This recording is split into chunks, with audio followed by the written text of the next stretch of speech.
Sungguh saja action saya, ini pasti saya kawal, saya barang bukti bukan 1 2 kok. Ini ada, saya bawa, makanya ini saya posisi sekarang, itu kan. Kalau bisa saya perlihatkan, bisa diperlihatkan bukti-buktinya. Saya bawa, kemana-mana saya pergi, saya bawa.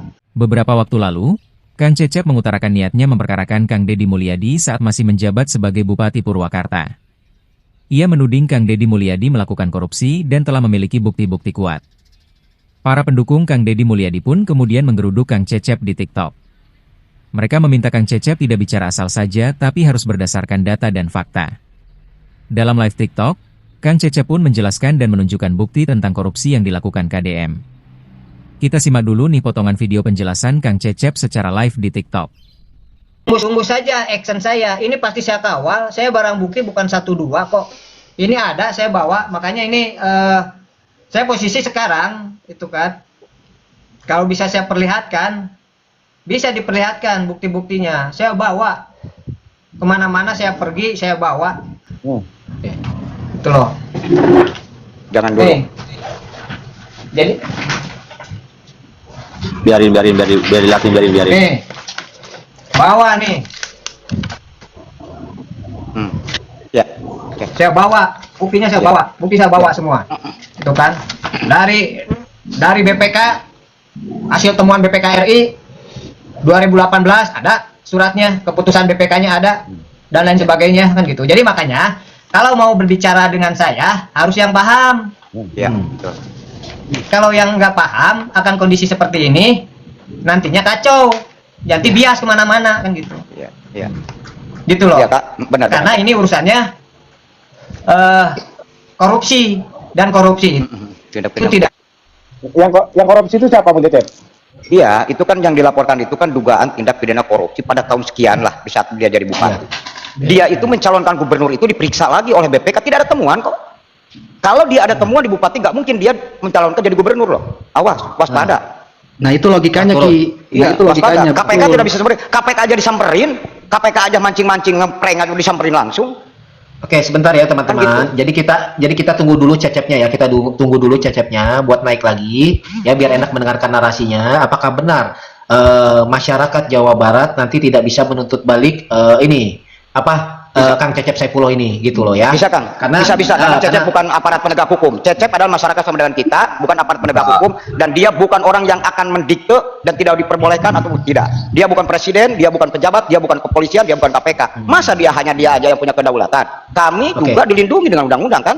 Bisa. Ya, betul, asal kami merapat kepada advokat Jabar Istimewa, melaporkan kami juga, kami geram tentang ada ini. Karena kalau benar-benar ini terjadi tidak bersalah. Tapi kalau bersalah ya sama sikat aja lurus.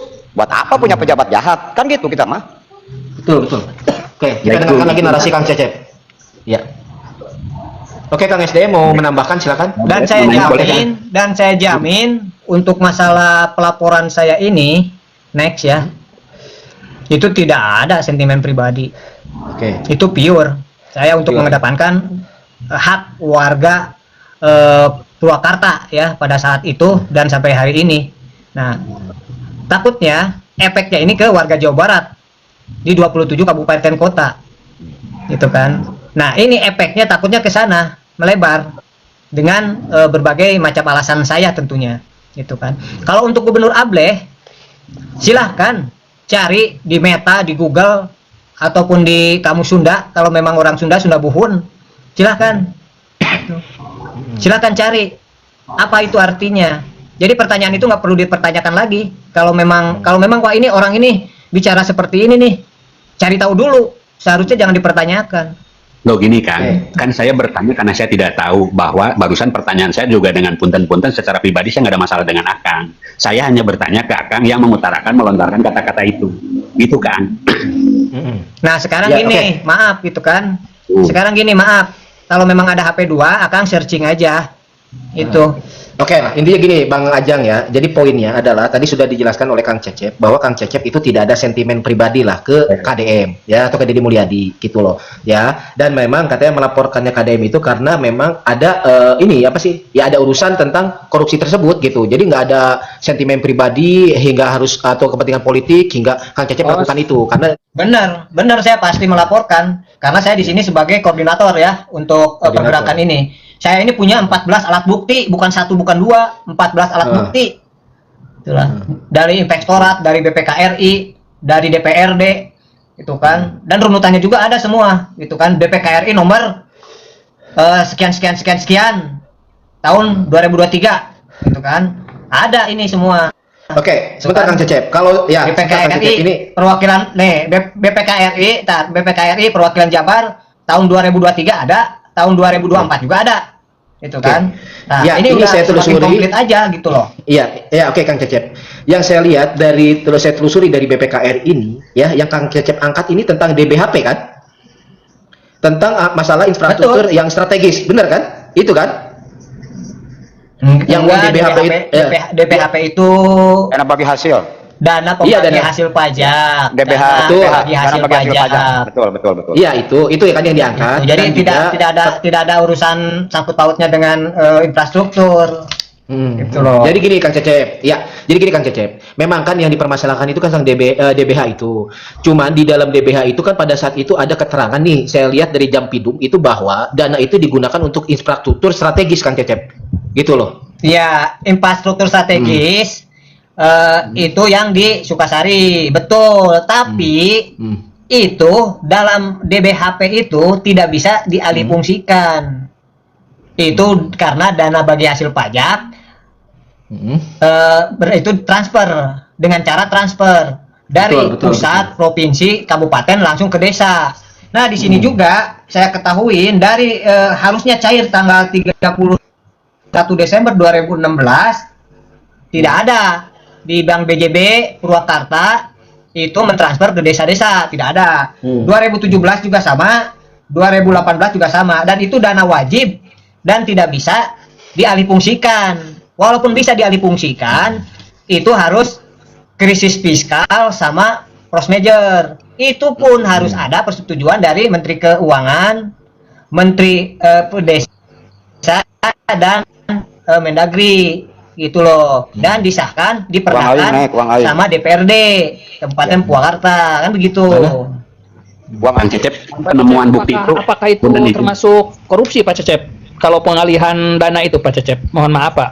Ya, terindikasi begitu, karena alih fungsi jangankan begitu, itu dipindahkan, dibelikan cek paribasana anu kuduna dibikin dikasih ke desa, terus dikasih ke infrastruktur, itu nggak boleh, ya harus dikasihkan aja ke desa, dan itu pun tidak bisa tunai, harus transfer. Itu dibelikan karena motor, Kang Cecep, karena kendaraan ke motor NMAX itu kan, ada kan? Iya, Itu kebutuhan, itu kan kebutuhan boleh. desa, itu Nggak boleh. DBH itu hadiah. Seperti Sukabumi yang bagus pajaknya itu dikasih mobil losbak. Sama kan? DBH itu dana bagi Ya, hasil. itu DBH kebutuhan. Nih gini. Dikasih terus dibeli kena usaha. Dikasih kena usaha. Desa. Dikasih kena usaha, lamun dibeli kena anak desa. Bener. Ya, tapi lamun dibeli kena di koordinir ku kabupaten.